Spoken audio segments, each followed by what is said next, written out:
They found the letter on Boxing Day, folded neatly, no envelope, just sitting there on the mantel between the nativity figurines and the snow globe I gave them 5 years ago, the one they never bothered to dust.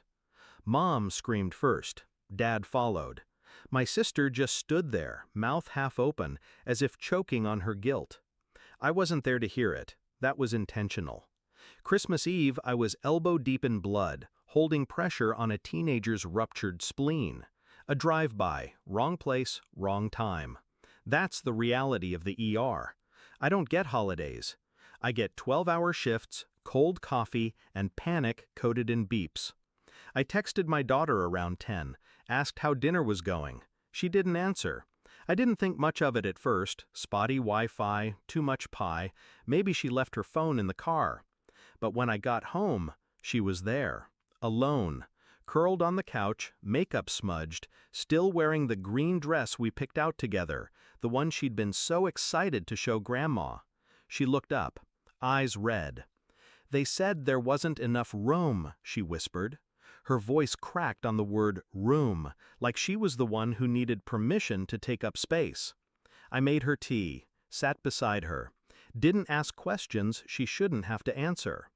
But the rage settled deep, heavy, controlled. I'd seen this before, not in blood tests or CT scans, in the smirks, the comments, the silences. I ignored it for years, excused it. When I had her at 19, they said I ruined my life, said I was selfish, said she was a mistake I'd regret. But I didn't. She became the only thing in this world I was absolutely sure of, and they couldn't stand it. They tolerated her the way people tolerate a stain on a white rug, always trying to walk around it, never outright saying it ruined the whole room. Until now. Until Christmas. I didn't yell, I didn't confront them, that's what they expected. Instead, I got quiet, cold, surgical. A week later, I submitted the paperwork. Dad co-signed my med school loans. It was the only real support he ever gave, and he lorded it over me like a leash. The deal was, if I defaulted, the house, their house, was collateral. What they didn't realize was that I refinanced and paid off every cent last year, quietly, which meant the lien release they never bothered to read, it freed me and bound them. I'd also been funding their emergencies, property tax, roof repair, mom's dental surgery, all through my private account, traced, documented, recategorized as loans. No more gifts, just debts. And my sister? She was counting on me to co-sign her kids' tuition. I signed something all right, just not what she thought. I wrote one letter, just one.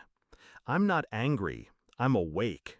You had one job, love her. That seat you denied her at your table, it cost you your place at mine. I included an itemized spreadsheet of every dollar I was reclaiming. I gave them 90 days. No contact, no pleading, just terms. Christmas Day, I made pancakes with my daughter. We stayed in pajamas, watched Die Hard, opened gifts we bought each other with inside jokes and whispered guesses. She didn't know what I was doing behind the scenes. She didn't need to. She just needed to be a kid again, not someone begging for a seat from people who never saw her as worthy. When word spread, the phone calls started. Voicemails stacked like bodies. "How could you do this to us? Don't punish your family over a misunderstanding. Think of your father's blood pressure." Not once did they say her name. Not once did they apologize. They thought they could guilt me into undoing it. That I was still that scared teenage girl they once cornered in the kitchen, waving college brochures like ultimatums. But I'm not that girl anymore. I cut people for a living. Arteries, tumors, abscesses, and sometimes family. Clean, precise, necessary. On the 91st day, I received a check. It wasn't the full amount, but it was enough. Enough to prove they understood this wasn't a bluff. It was a boundary. They bought silence, not forgiveness. Now, holidays are just us. 2 forks, 2 mugs, 1 small table we fill with laughter and stories and burnt cookies. There's always room. I don't miss them. I miss the illusion that they were something worth missing.